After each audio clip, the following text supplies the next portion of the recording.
In the dust-bitten town of Red Vein, where the sun bled into the horizon like a dying ember, there stood a place folks whispered about but never dared to enter after sundown.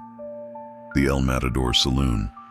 Its doors were carved from blackened oak, its windows always fogged from the inside as if something breathed behind them. Travelers said they heard music drifting out, a slow, off-key piano tune, but the saloon had no pianist. Not anymore.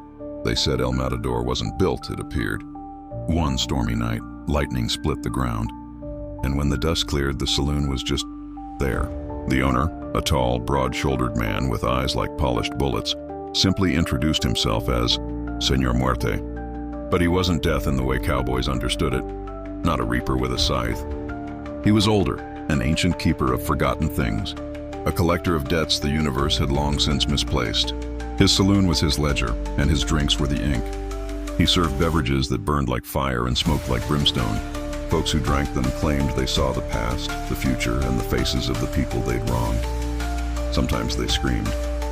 Sometimes they laughed, but they never left the saloon the same. Many never left at all. One evening, the town's quiet was shattered by a drifter, the kind with a scar across one eye and a revolver that had seen more bodies than bullets.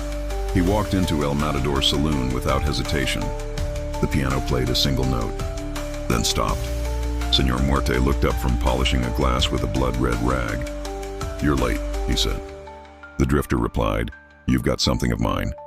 The room went cold. Glasses frosted over. Shadows crawled up the walls like spiders.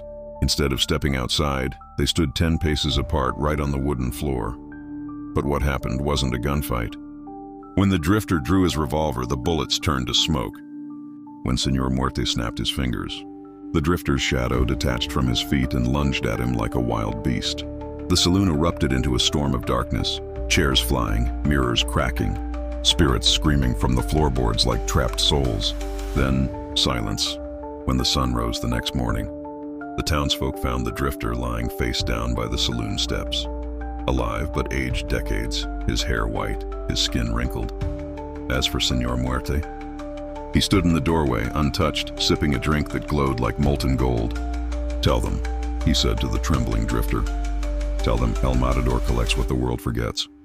The drifter crawled away, whispering that sentence over and over like a broken prayer. Sometimes at night, travelers still hear that off-key piano. Sometimes they see faces in the windows, faces begging to be let out. And if you ever find yourself in Red Vein, staring at the dark silhouette of a saloon that shouldn't exist, don't go inside, because El Matador Saloon doesn't serve drinks. It serves